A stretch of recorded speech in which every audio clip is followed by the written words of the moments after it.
उपचुनाव टाल दिया गया है। 23 नवंबर को वोटों की गिनती होगी। उत्तराखंड की केदारनाथ सीट पर 20 नवंबर को मतदान होंगे और परिणाम जो है वो 23 नवंबर को आएंगे। तो ये बड़ी खबर आपको बता दें, जहां यूपी विधानसभा उपचुनाव की तारीखों का ऐलान हो चुका है। उत्तर प्रदेश की 9 विधानसभा सीटों पर 13 नवंबर को उपचुनाव होने वाले हैं। तो वहीं 23 नवंबर को नतीजे आएंगे। बता दें कि प्रदेश की 10 सीटों पर उपचुनाव होने वाले थे, लेकिन दरअसल कुछ वजहों के कारण मिल्कीपुर की जो विधानसभा सीट है उस पर फिलहाल अभी मतदान की कोई स्थिति सामने नहीं आई है। तो यूपी में 9 विधानसभा सीट जो कि करहल, सीसामऊ, कटेहरी, कुंदरकी, खैर, गाजियाबाद, फूलपुर, मझवा और मीरापुर इस चुनाव में शामिल है। ये सीट जहां पर बता दें कि उपचुनाव होने वाले हैं। सीसामऊ जो कि कानपुर की सीट है, इसके तहत अगर आपको बताएं तो सपा विधायक इरफान सोलंकी को सजा होने से ये सीट खाली हुई थी। जिसके अलावा तमाम बाकी के जो 9 सीट है उन पर दरअसल जो विधायक थे उनको लोकसभा में मौका दिया गया, जिसके बाद अब इन सीटों पर चुनाव हो रहे हैं। We have 48 ACs and 2 PCs in 15 states. They will also undergo the elections this time. All the 48 ACs and 2 PCs, the schedule would be like this. All the except 1 AC and 1 PC, where because of the festivities in some region, all 47 ACs and 1 PC of Kerala would undergo the election, along with the phase 1 of Jharkhand. The same schedule, 13th November would be date of poll, and only for 2 ACs, one for assembly and one for parliament. That is Kedarnath in Uttarakhand, because on 12th there is gazetted holiday and dispersal of the parties takes place on that day. Therefore, it is on 20th. और चलिए खबर पर और भी अधिक जानकारी के लिए संवाददाता निखिल हमारे साथ जुड़ चुके हैं। निखिल, उत्तर प्रदेश की 10 सीट जिन पर उपचुनाव होने वाले थे, लेकिन सिर्फ 9 सीटों पर ही उपचुनाव हो रहे हैं। अगर मिल्कीपुर विधानसभा सीट की यहां पर बात कर ले, हालांकि ये तस्वीर पहले से कहीं ना कहीं साफ थी कि चुनाव हो भी सकते हैं वहां पर और नहीं भी हो सकते, लेकिन चुनाव आयोग की ओर से कल जब नोटिफिकेशन जारी किया गया तो मिल्कीपुर को छोड़कर जितनी भी सीटें हैं उन पर 13 नवंबर को वोटिंग, उसके बाद 23 नवंबर को काउंटिंग होगी। फिलहाल अब चुनाव की तारीखों के ऐलान के बाद अब किस तरीके की सरगर्मियां हैं चुनावी गलियारों में, राजनीतिक गलियारों में?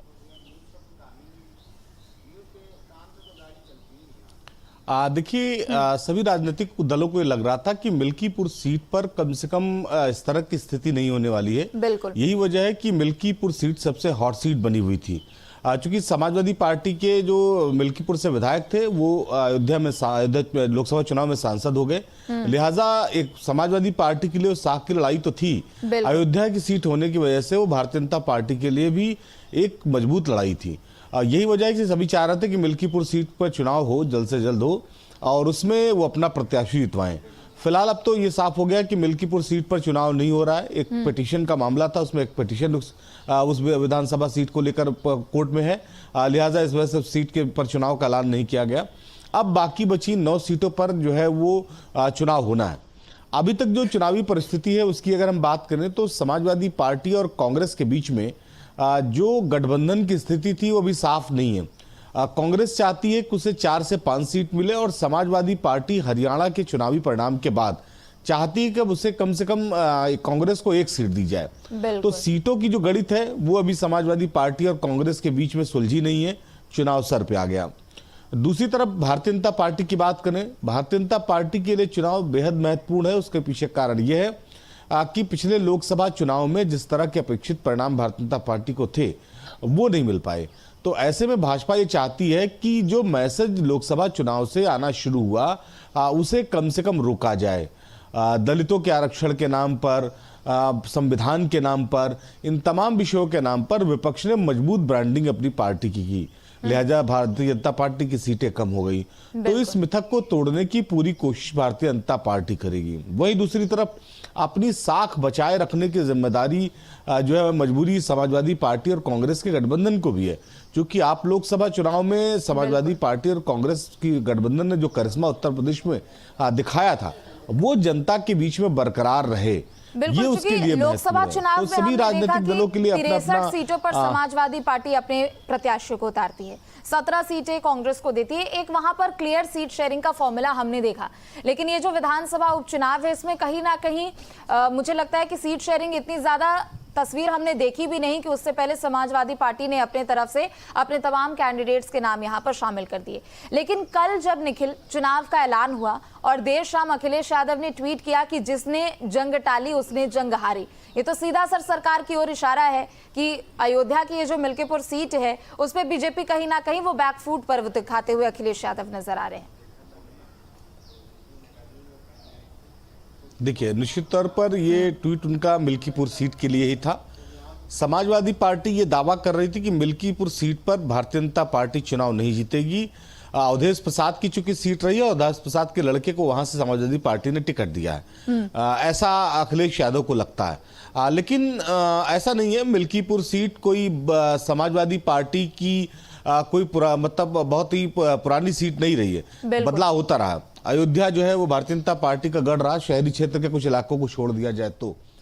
लेकिन ये जरूर है कि अब जब चुनाव शुरू हो गए हैं तो सभी राजनीतिक दल आरोप प्रत्यारोप के बहाने एक दूसरे से अपने आप को सुपीरियर बनाने की कोशिश करेंगे। लेकिन दोनों दलों की, अगर हम चाहे भाजपा की बात करें चाहे समाजवादी पार्टी कांग्रेस के गठबंधन की बात करें, दोनों ही पार्टियों की जो है वो सांस अटकी हुई है इस पूरे चुनाव में, क्योंकि 9 सीटों का ये जो चुनाव होगा वो इस बात की तरफ इशारा करेगा कि लोकसभा चुनाव में भारतीय जनता पार्टी का जो ग्राफ था उससे बढ़ा है। अगर इन 9 सीटों में से ज्यादा सीटें भाजपा को मिलती हैं और अगर समाजवादी पार्टी कांग्रेस के गठबंधन को मिलती है तो उसके लिए ये एक समझ लीजिए ऑक्सीजन की तरह होगा, क्योंकि अब बस 27 में चुनाव होने हैं विधानसभा के। तो यही वजह है कि लोकसभा चुनाव में बीजेपी को जिस तरीके से सीटों के मामले में जो धक्का पार्टी को लगा है, कहीं ना कहीं उसको अब उससे वापस उबर पाने की ये कोशिश पार्टी की ओर से जरूर की जा रही है। चूंकि हमने देखा कि लोकसभा चुनाव में समाजवादी पार्टी उत्तर प्रदेश की सबसे बड़ी विपक्षी पार्टी बनकर सामने आती है। कहां 5 सीटें पिछले चुनाव में और अब 37 सीटों पर। बहरहाल निखिल, आप नजर बनाए रखिएगा, आगे आपसे समय समय पर जानकारी लेते रहेंगे, लेकिन फिलहाल के लिए आपका बहुत बहुत शुक्रिया। आगे बढ़ेंगे जहां डिप्टी सीएम केशव प्रसाद मौर्य ने उपचुनाव पर बयान देते हुए अखिलेश यादव और गठबंधन को निशाने पर लिया है। उन्होंने कहा कि जनता इनकी साजिश को नाकाम करेगी। जब चुनाव होगा तो उसका इंतजार करें श्री अखिलेश यादव जी और उनकी पार्टी के लोग। न्यायालय का जब भी निर्णय होगा, मुझे विश्वास है कि आयोग चुनाव कराने का ऐलान करेगा, तब जनता की अदालत में 2-2 हाथ हो जाएंगे। अभी तो 9 विधानसभा सीटों के उपचुनाव का ऐलान हुआ है, उसकी भारतीय जनता पार्टी ने मजबूत तैयारी की है और हमें पूरा विश्वास है कि हम 9 विधानसभा में से अधिकांश सीटें जीतेंगे। लोकसभा के चुनाव में जो झूठ के आधार पर जो संविधान आरक्षण के नाम पर जनता को गुमराह करके कुछ सीटें अर्जित कर लिए हैं, अब उनकी इस प्रकार की साजिश, इस प्रकार की कोशिश जनता ही सफल नहीं होने देगी। तो वहीं चुनाव आयोग ने यूपी में होने वाले उपचुनावों की तारीखों का ऐलान कर दिया। हालांकि मिल्कीपुर सीट पर वोटिंग का ऐलान नहीं किया गया है। बता दें कि बाबा गोरखनाथ के वकील का दावा है कि वो 1-2 दिन में अपनी याचिका वापस भी ले लेंगी, क्योंकि चुनाव को रद्द करने का मामला अब खत्म हो चुका है। सुनिए। इसलिए आज चुनाव का जब घोषणा हुई तो मिल्कीपुर विधानसभा में घोषणा नहीं हुई। हालांकि हम 1-2 दिन में इसमें पिटीशन को विड्रॉ करेंगे और विड्रॉ करके उसके बाद इलेक्शन कमीशन को भी इन्फॉर्म कर देंगे। त्योहार की उमंग, संस्कृति और परंपरा